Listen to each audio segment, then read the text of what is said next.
आता तुमची आवडती सुझुकी दुचाकी घरी आणणं झालं अधिक सोपं. सिंधुदुर्गचे अधिकृत विक्रेते श्री विनायक व्हील्स घेऊन आले आहेत खास ऑफरची मेजवानी. मग वाट कसली बघताय? आजच आपल्या स्वप्नातील राईड बुक करा. पत्ता प्लॉट नंबर 92 MIDC तालुका कुडाळ जिल्हा सिंधुदुर्ग. कणकवली शहर विकासाचा प्रारूप आराखडा प्रसिद्ध झालाय. या आराखड्याला शहरवासियांचा तीव्र विरोध आहे. त्यामुळे हा आराखडा रद्द करण्यात यावा आणि आराखड्याला स्थगिती मिळावी. आराखड्यावर नागरिकांना हरकती नोंदवण्यासाठी मुदतवाढ मिळावी असे ठराव नगरपंचायतीने घेतलेत. आराखड्यावर हरकती नोंदवण्यासाठी शेवटचे 2 दिवस उरले असून नागरिकांनी जास्तीत जास्त हरकती नोंदवाव्यात असं आवाहन नगराध्यक्ष संदेश पारकर यांनी पत्रकार परिषदेत केलंय. यावेळी उपनगराध्यक्ष सुशांत नाईक, नगरसेवक रुपेश नार्वेकर, बाळू पारकर, लुकेश कांबळे उपस्थित होते. कणकवली शहर विकास प्रारूप आराखडा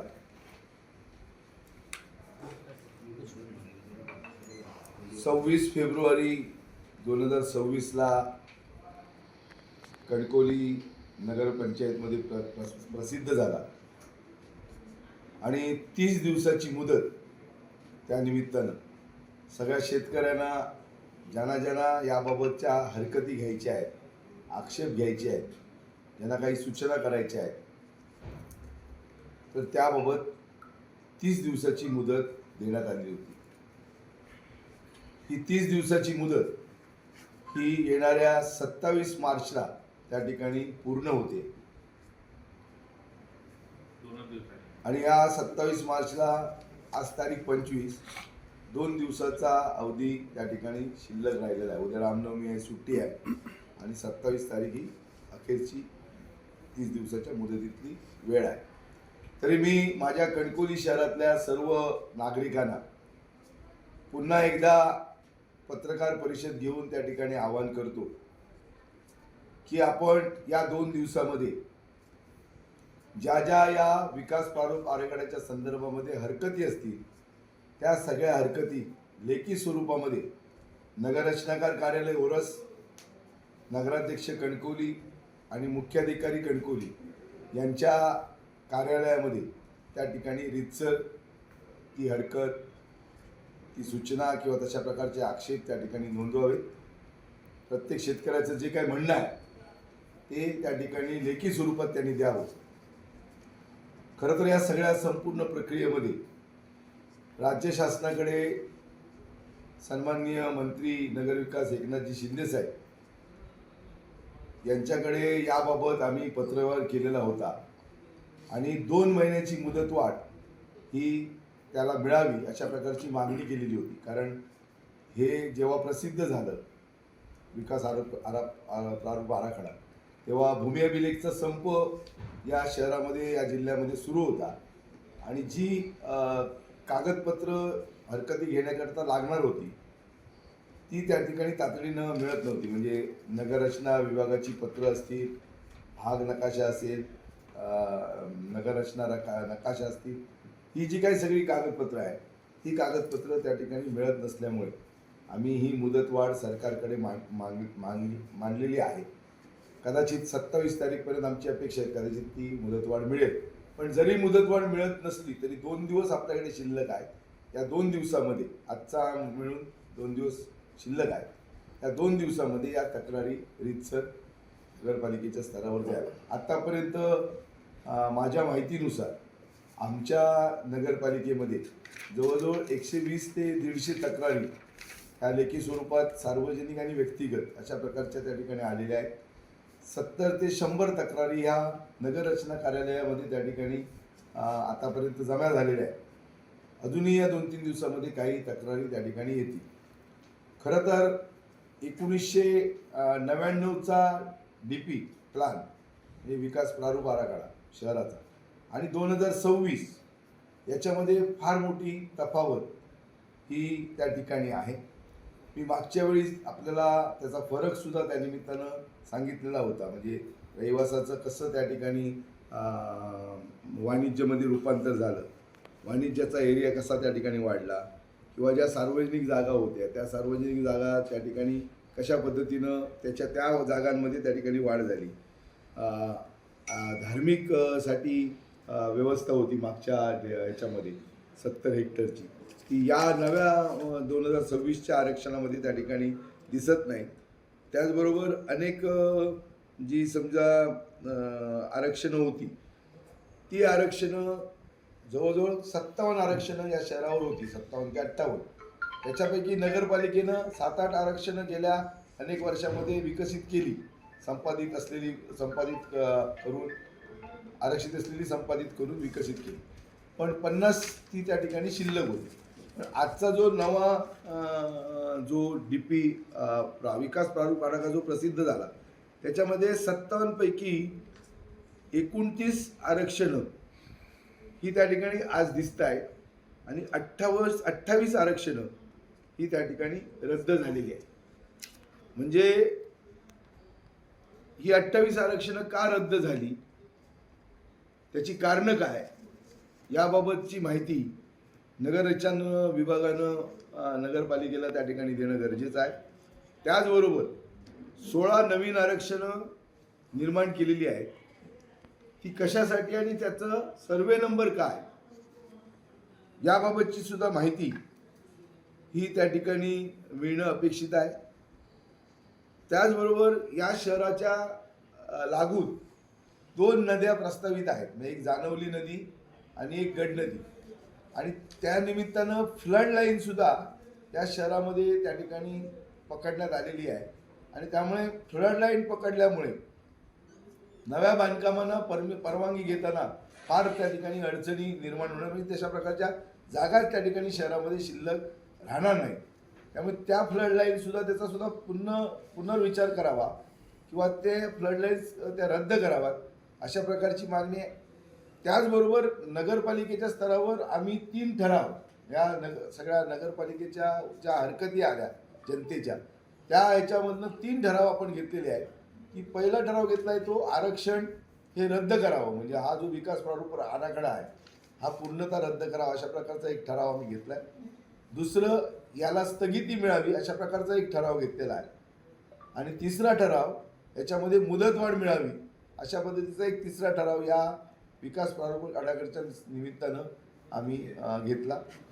खरं तर याच्यामध्ये कणकवली शहरामध्ये या जे हरकती घेणारे जे शेतकरी आहेत, सार्वजनिक पर्पजसाठी असतील किंवा व्यक्तिगत याच्यासाठी जी पर्पजसाठी ज्यांनी हरकती घेतलेल्या आहेत, त्या सगळ्या हरकतदारांची सुनावणी ही कणकवली शहरामध्येच त्या ठिकाणी व्हावी अशा प्रकारची मागणी आम्ही केली. त्याचबरोबर त्यांना नगर रचनामधले कागद, भाग नकाशा आणि प्लॅनिंग नकाशा, हे नकाशासुद्धा त्यांना मिळावेत अशा प्रकारची सुद्धा मागणी केलेली आहे. आणि नगर रचना का विभागाची एक बैठक राज्यस्तरावर आणि जिल्हा स्तरावर ही त्या ठिकाणी बैठक व्हावी अशा प्रकारची आमची मागणी आहे.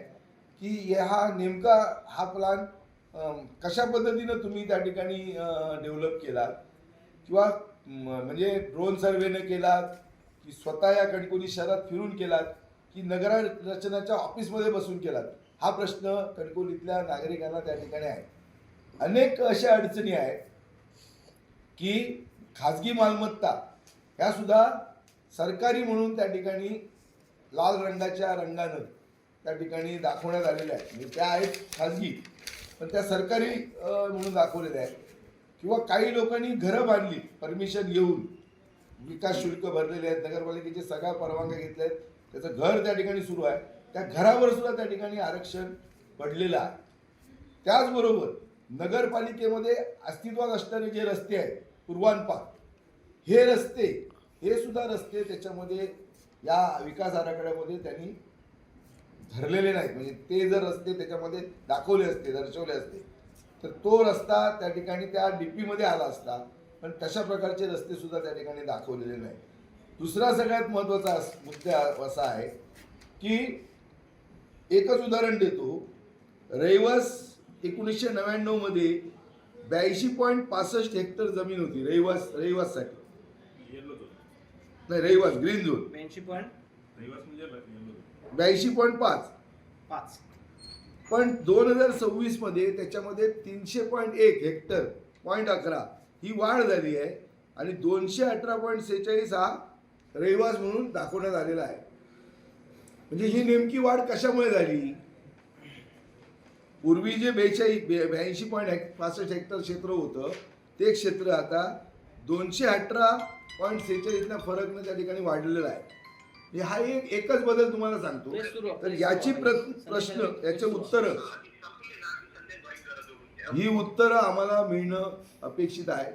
आणि जे शहरावर जे झोन्स टाकलेले आहेत, ब्ल्यू झोन्स असतील, या झोनमुळे नेमकी कणकवली शहरवासियांच्या घरपट्टीमध्ये आम्ही जरी ABCD केलेली असेल त्या एरियाची, तशा पद्धतीने जरी घरपट्टी घेत असलो, पण या DPच्या नव्या नियमामुळे जर ब्लू कलरमध्ये जर त्या ठिकाणी ती जागा दाखवली गेली असेल दाट वस्तीमधली किंवा कमर्शियल म्हणून, तर त्याचा नेमका म्हणजे अशा जागा बाजारपेठेमध्ये आहेत किंवा जिथं डेव्हलपमेंट झाले अशा ठिकाणी आहे. मग आज जी घरपट्टी जी लोक भरत आहेत तीच भरत असताना लोक त्या ठिकाणी त्याला आक्षेप घेत आहेत. जर ती ब्ल्यूमध्ये आली तर ती घरपट्टी त्या ठिकाणी काय वाढ त्याच्यामध्ये झाली तर ती लोकांचा विरोध त्याला त्या ठिकाणी राहणार आहे. खाजगी जमिनी या सरकारी जमिनी दाखवल्यामुळे डॉक्टर मस्कर एक उदाहरण आहे. डॉक्टर मस्कर यांचं पूर्ण हॉस्पिटल हे लाल रंगामध्ये दाखवलेलं आहे. त्यांचं ते खाजगी व्यक्तिगत प्रॉपर्टी आहे, पण ती लाल रंगामध्ये दाखवलेली आहे. काही रस्ते त्या काळामध्ये म्हणजे ग्रामपंचायतीच्या काळामध्ये आम्ही लोकांच्या अशी विनवणी करून घेतले होते, म्हणजे पर्याय म्हणून डॉक्टर मस्कर असेल किंवा चिंदरकरांच्या घराकडे जाणारा रस्ता आहे. हा रस्ता आज कुठंतरी 6 मीटर किंवा त्याच्यापेक्षा कमीचा आहे, पण ती त्यावेळीची गरज म्हणून त्या ठिकाणी लावली होती. पण तो आज 12 मीटरमध्ये त्या ठिकाणी रस्ता दाखवलेला आहे. जर 12 मीटरमध्ये जर रस्ता दाखवला गेला तर तिथली जी आजूबाजूची घरं आहेत ही घरं पूर्णतः नष्ट होणार आहेत, म्हणजे त्यांना तिथं घर त्या ठिकाणी मिळणार नाही. पण माझं असं म्हणणं आहे की हे जे काय 18 मीटर जे असे मोठे रस्ते दाखवलेले आहेत तर त्याचं अंतर त्या ठिकाणी कमी व्हावं आणि जनतेला जे आवश्यक आहे त्या पद्धतीनं 9 मीटर 12 मीटर किंवा 6 मीटर अशा पद्धतीनं या रस्त्यांचं त्या ठिकाणी DPमध्ये तशा पद्धतीचे रस्ते व्हावेत, ही त्या ठिकाणी आमची भूमिका आहे. आणि परत एकदा जी 58 पैकी 29 आरक्षणं दाखवलेली आहे आणि 28 रद्द केलेली आहे, त्याचं नेमकं कारण काय आणि जी 16 नवीन आरक्षणं घातली ती कोणत्या शेतकऱ्यावर घातली आणि त्याचं काय, याबाबतची सुद्धा निर्णय त्या ठिकाणी होणार आहे. खरं तर 30 दिवसाचा कालावधी आता 2च दिवस शिल्लक राहिलेला आहे. आम्ही नगरपालिकेनं याबाबत ठराव घेतला, याबाबत नगरपालिकेनं पत्रकार परिषद घेतली, आता परत दुसऱ्यांदा आम्ही पत्रकार परिषद घेतोय. आणि त्याचबरोबर नगरपालिकेच्या सभागृहामध्ये सुद्धा हा विषय आम्ही ठेवला, त्या विषयावर चर्चा केली आणि आम्ही ठराव सुद्धा तशा पद्धतीचे त्या ठिकाणी घेतलेले आहेत. तरीसुद्धा तो जो वेळ कमी आहे म्हणजे 30 दिवसाचा, आणि म्हणून त्या ठिकाणी मुदत वाढवावी अशी भूमिका आहे. शेतकऱ्यांच्या या शहरातल्या अनेक त्या ठिकाणी हरकती आहेत. हा विकास आराखडा शहरवासियांना त्या ठिकाणी मान्य नाही आणि जुने जे रस्ते आहेत जे गेल्या अनेक वर्ष तिथं आपण वापरतो हे रस्ते त्या ठिकाणी DPवर दिसत नाही आणि त्यामुळे अनेक जी घरं आहेत आज त्या घरांना सुद्धा त्या ठिकाणी जाणारा जो रस्ता जो आता आहे पण DPमध्ये नसल्यामुळे त्या ठिकाणी तो दिसत नाही. त्यामुळे त्यांच्या ज्या परवानगीबाबतचे प्रश्न आहेत हे प्रश्न त्या ठिकाणी अधिक जाचक त्या ठिकाणी झालेले आहेत. त्यामुळे तुमच्या या पत्रकार परिषदेच्या म्हणजे माझ्या या पत्रकार परिषदेच्या माध्यमातून आपल्या माध्यमातून मी जनतेला एवढंच सांगतोय, 27 तारीख ही पुन्हा शेवटची तारीख आहे याबाबतची हरकत घेण्याची. आपण रीतसर हरकत नगररचनाकार ओरस, रीतसर हरकत नगराध्यक्ष कणकवली, रीतसर हरकत मुख्याधिकारी यांच्याजवळ त्या ठिकाणी घ्या. या सगळ्या हरकतींचा त्या ठिकाणी सुनावण्या घेतल्या जातील आणि त्याच्यामध्ये योग्यतेचा विचार करून हा विकास जो आराखडा आहे, प्रारूप आराखडा हा फायनल त्या ठिकाणी काही महिन्यानंतर त्या ठिकाणी केला जाईल.